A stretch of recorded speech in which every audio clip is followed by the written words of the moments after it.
dialogic or interactive thinking. I think, we think, a baby neonate must first attach individual words, then phrases, to people, faces, things, recurring experiences. This results from being talked to by individuals in the child's environment. Words are introjected. They start to repeat in the child's mind. Then words come out of the child's mouth. And for the next few years, dialogic interaction is the driving force of language and thinking. Relaxed, unconstrained, associative thinking speaks words in my mind. Inner speech, words in my mind, is constrained and controlled outwardly and inwardly. Outwardly, often by vision, what's around me, inwardly by associations. We can sometimes become aware of ourselves thinking of a specific thought as it arises in our minds.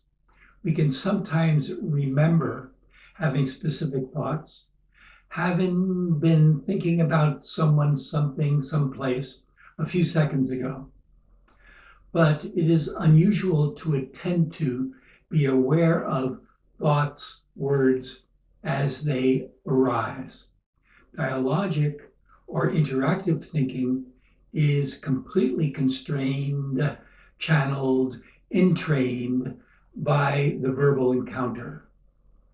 One sentence, actually one chunk of communication, elicits and constrains which sentence appears in the participant's mind, and also severely constrains, determines the next sentence that comes out of the participant's mouth.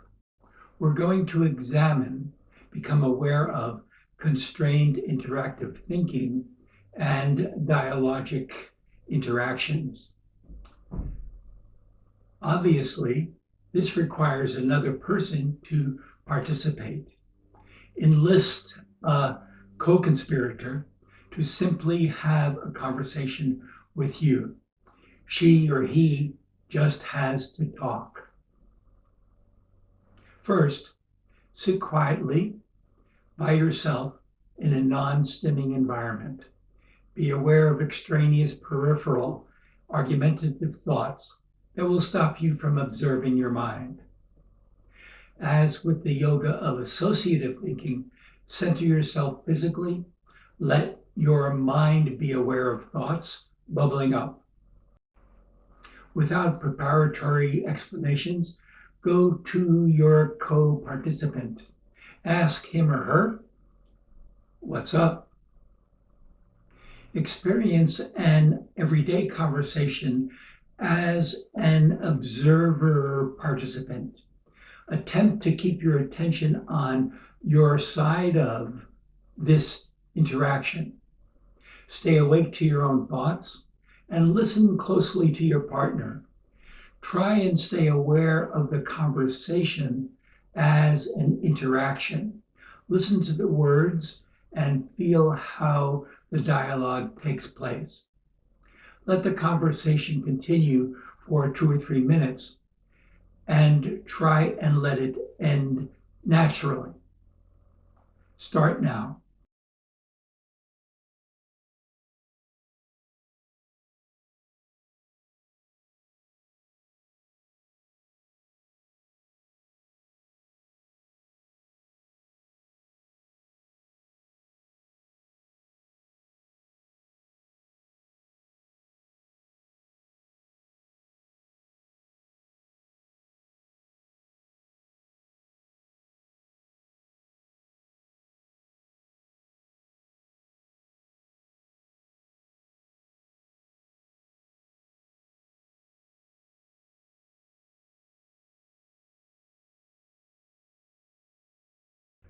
Stop now.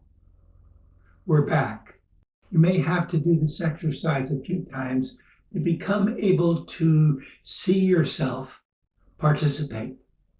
Dialogue is so automatic and deeply ingrained in us that it takes place unconsciously all day, every day and night.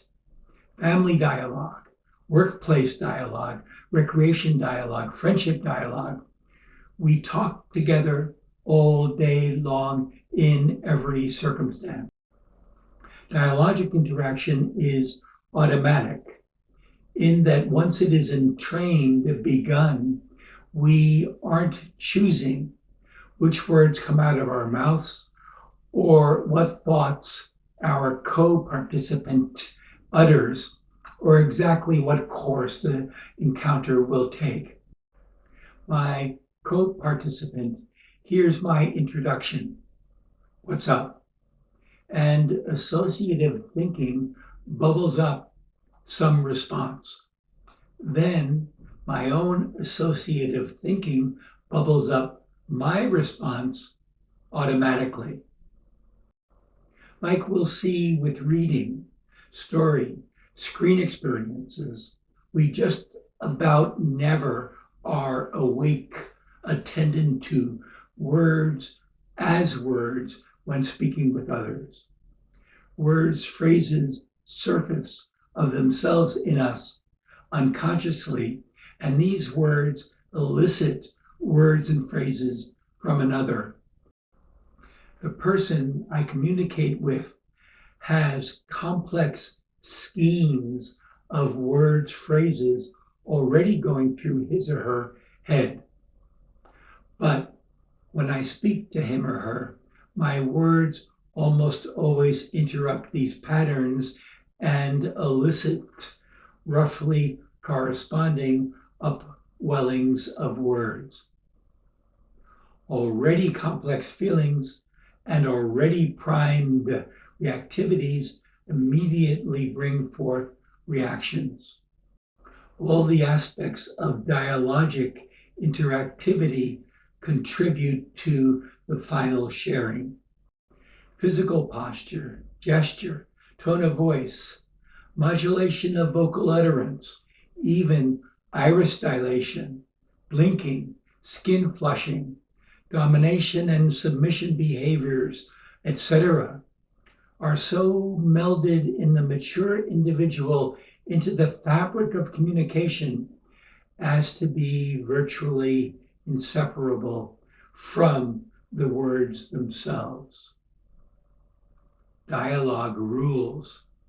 Dialogue is an integral word, mind, body, feeling, vision, experience.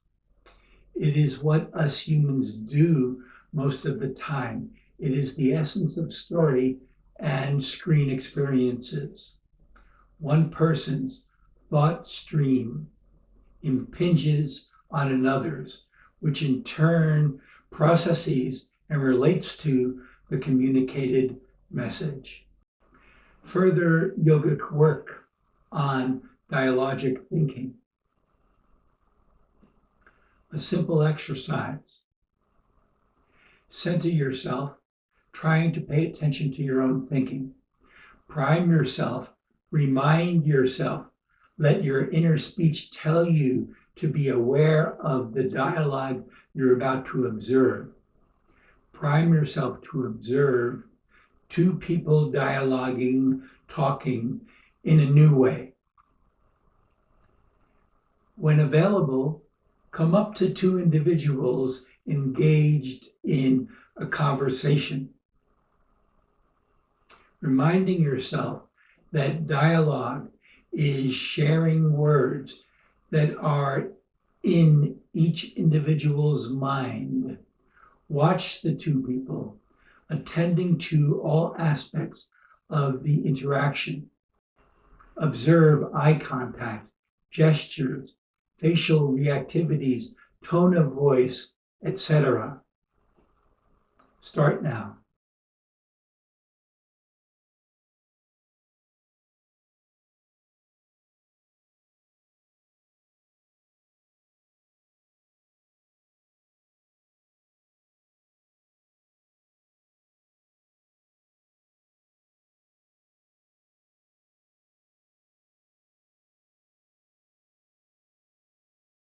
And now, did you observe the dialogue impartially, or did you get absorbed into the conversation almost immediately?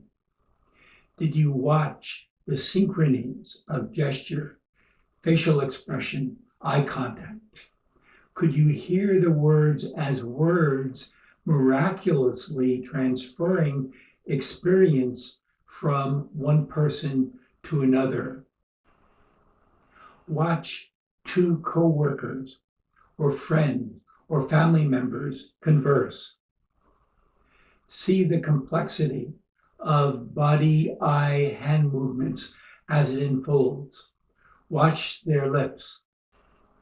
Listen to the words impartially, hearing them as the outward manifestation of an individual's inner speech. Try and speculate on the feelings underneath the interaction. Dialogue entrains automatons of speech that elaborated themselves when we were younger than 2 or 3 years old.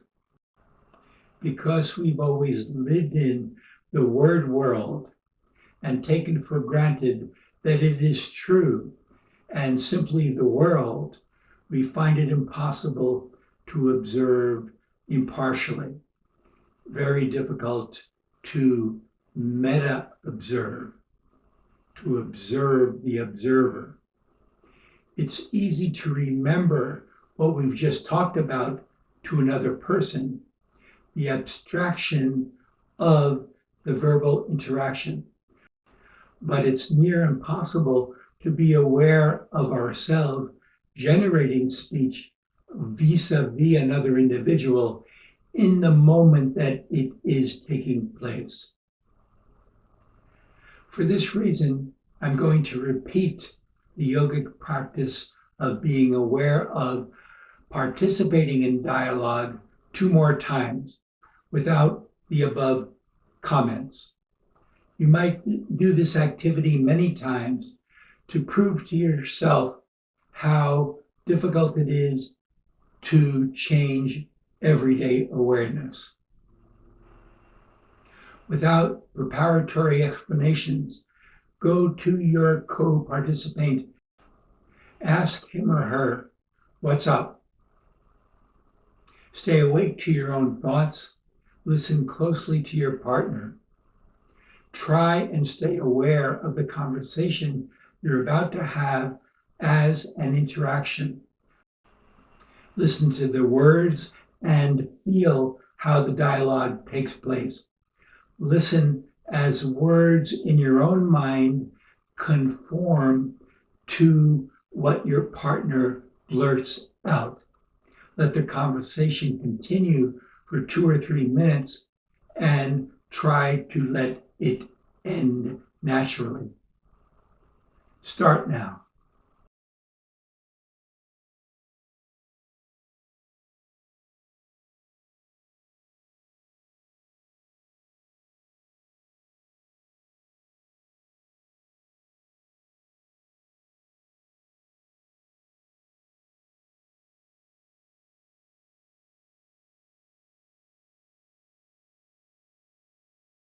And now, without preparatory explanations, go to your co-participant, ask her or him, "What are you thinking about?"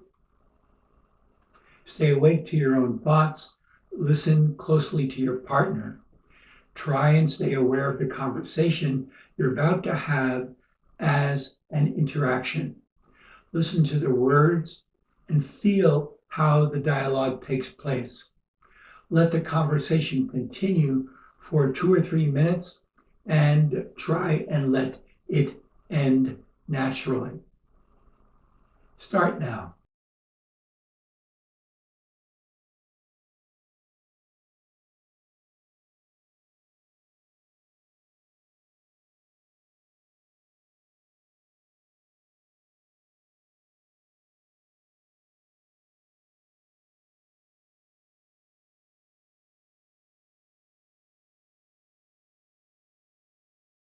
And now,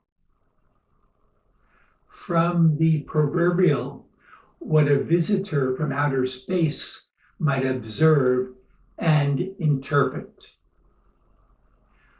One being, one person, has loosely related streams of inner speech tokens, words and phrases, going through his or her mind's ear. In an environment, one thought, dependent on many variables, speaks out of the initiator's mouth. Another person hears the words, the word tokens, in his or her mind's ear, which in turn elicits trains of thoughts and phrases, inner speech, which in turn are uttered. All through this, spoken words, outer speech are intimately related to and channeled by feelings. Complex social feelings, attraction and repulsion, domination and submission, power, desire to please, etc., are invisible determiners of dialogic interaction. Although we humans are only very vaguely aware that these subtle or sledgehammer powerful emotions are what drive conversational interactivity, conversational interactions.